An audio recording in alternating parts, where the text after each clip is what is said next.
Top hats and bowler hats both originated in England. The top hat emerged in the late 1700s as a daring new style, radically higher than the flat three-cornered hat men wore at the time. Then the bowler was invented around 1850 as a lower alternative to the top hat. Today, even women wear bowlers.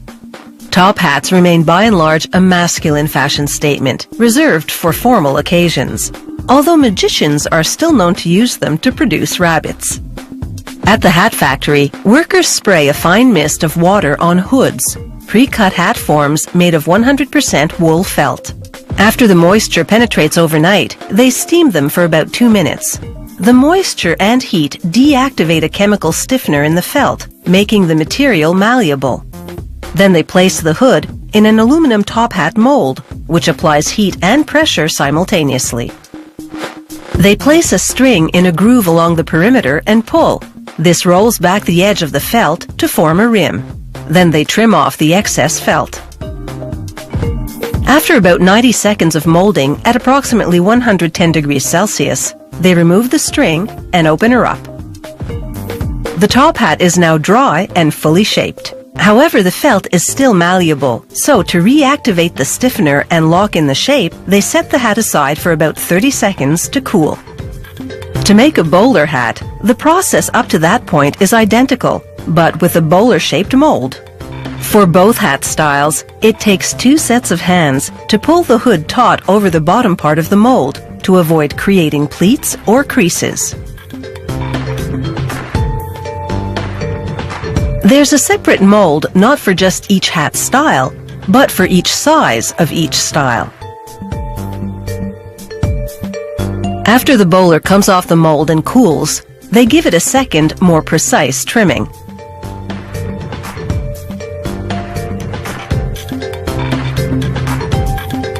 Both styles are finished the same way. First, a seamstress takes a wide ribbon, folds it over the edge of the hat, and sews it down on both sides, encasing the edge.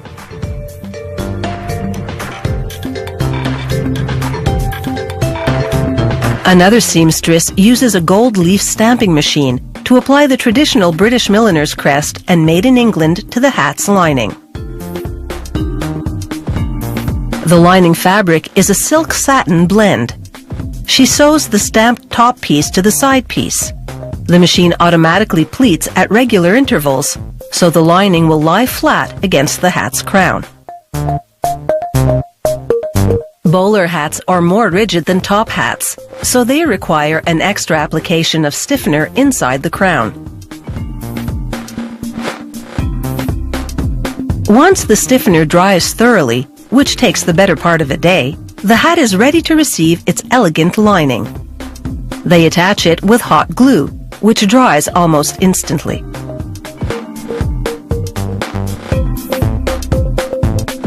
Next, they cut a strip of leather to the hat size and sew the ends together with a decorative zigzag stitch.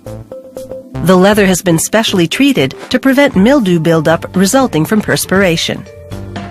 They sew this leather band to the inside of the hat at the base of the crown, covering the edge of the lining. Not only does this produce a neat and classy finish, the leather band also makes the hat more comfortable to wear by cushioning the forehead.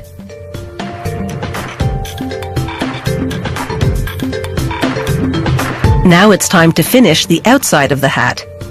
First, they hot glue a cotton ribbon around the base of the crown.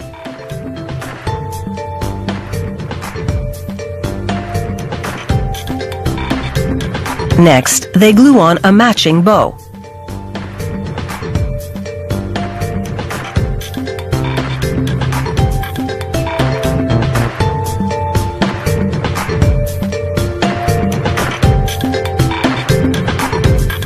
The grand finale is a small silk satin bow on the interior leather band.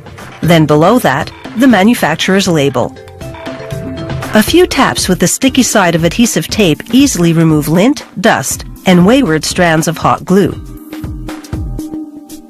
These elegant toppers and bowlers are the product of several experienced, skilled craftspeople. Hats off to them!